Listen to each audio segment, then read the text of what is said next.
Cain moves away and marries. Genesis 4:16-17, New King James Version.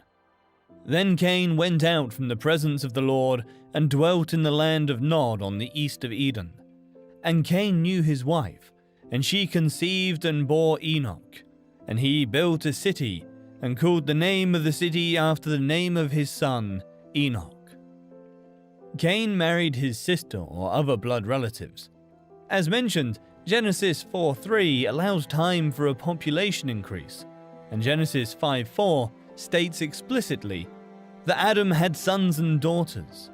Marriage of close relatives was not outlawed then, nor was it genetically risky. And Cain knew his wife. Adam had other sons and daughters, according to Genesis 5:4. It is evident that Cain married his sister, even though it's forbidden to marry a sister according to Leviticus 18:9 and Deuteronomy 27:22.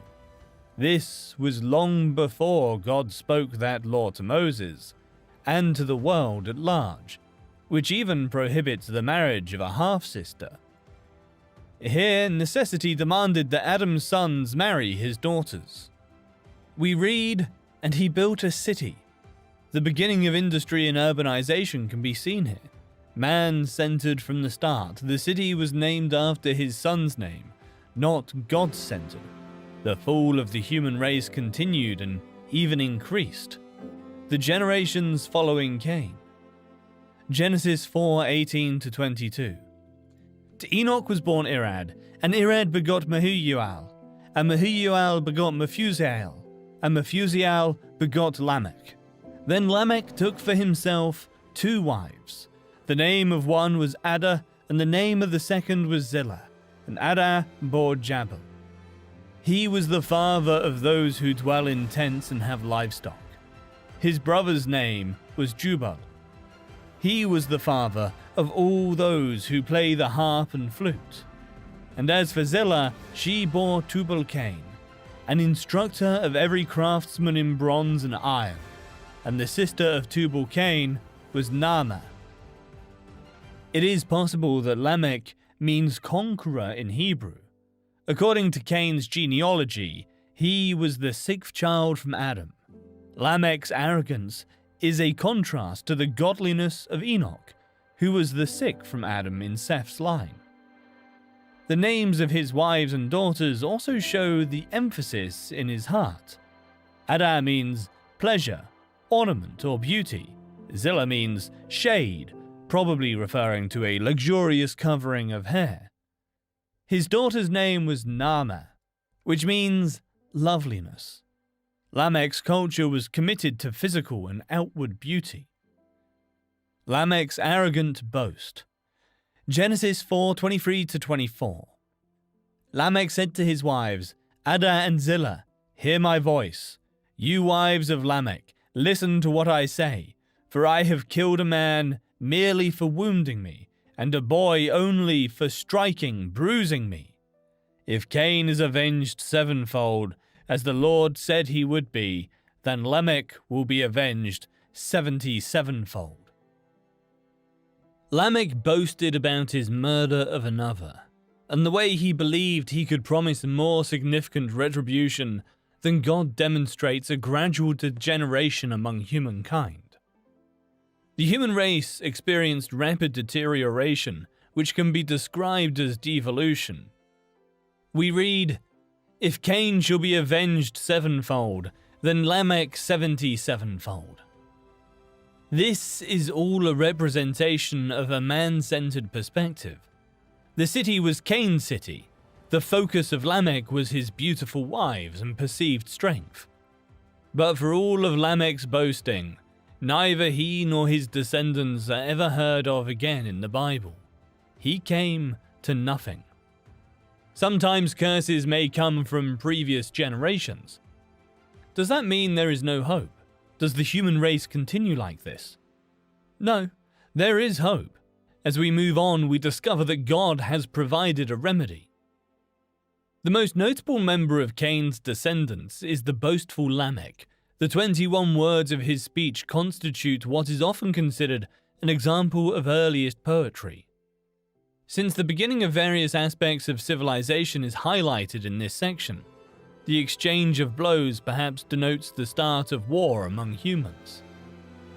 Interestingly, with all of the beginnings cited in this passage, there is no origin of kingship. This is of special interest since, in the records from the ancient Near East, kingship was one of the most significant developments within civilization. City building, multiple wives, and initiation of warfare are three elements most consistently associated with kings in ancient literature. In Genesis 4, Lamech is most closely associated with typical actions linked with kingship. The text moves from unrepentant Cain to defiant Lamech. Violence is glorified, and the mark of Cain no longer stands as a stigma of exile, but as a badge of honor that offers protection equal to invulnerability. Verses 17 to 24 list Cain's posterity and a series of firsts. The first city, named Enoch. The first case of polygamy. The beginning of organized animal husbandry. The beginning of the art of music and of metal crafts. The first song concerning violence and bloodshed. In the song, Lamech explains to his wives that he killed a young man in self-defense, but that because it wasn't premeditated, like Cain's murder of his brother, Lamech would be much more immune from reprisal. By this speech of Lamech, recorded here and probably much talked of in those times, he seemed to have been a wicked man. First, observe how haughtily he talks to his wives, as one that expected mighty regard and observance. Hear my voice, you wives of Lamech. Second, how bloody and brutal he was to all about him. I have slain, or I would slay a man in my wound, and a young man in my hurt. He owns himself a man of a fierce spirit. As the family of Cain perpetuated more rebellion against God, the line of Cain built the city of man. This project reached a climax later with the building of the Tower of Babel. Both then and now, men without God are driven towards building great empires in defiance of God. They typically consolidate power to establish a government that is empty of Christ's rule. Since Cain built his first city, this has been the passion of the men who run from God. Consider also the further rebellion of Lamech, Cain's great-great-great-grandson. Over a century after God's declaration against Cain, Lamech continues to mock and twist God's word. How does this passage teach us to walk with God in faith and obedience? The life of the vagabond, the wanderer, and the stranger is cursed. It is a life empty of long-term relationships, accountability, and an authentic community. It is very much the picture of life in the modern city. As men build their cities and roam from community to community, they gradually give up on maintaining close relationships and accountability.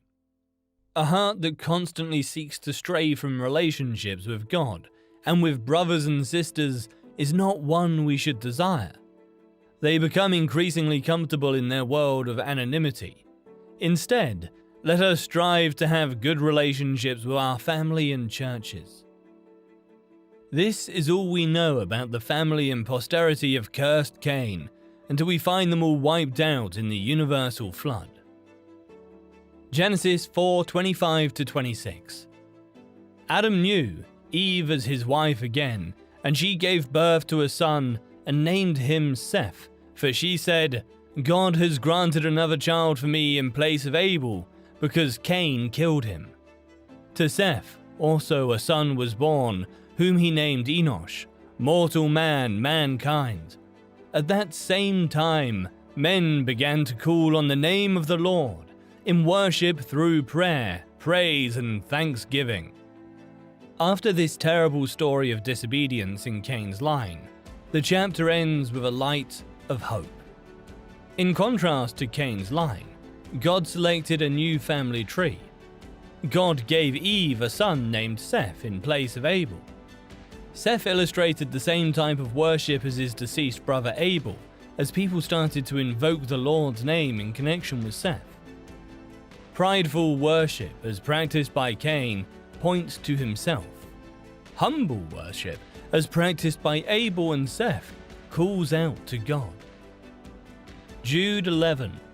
Woe to them, for they have gone the defiant way of Cain, and for profit they have run headlong into the error of Balaam, and perished in the rebellion of mutinous Korah.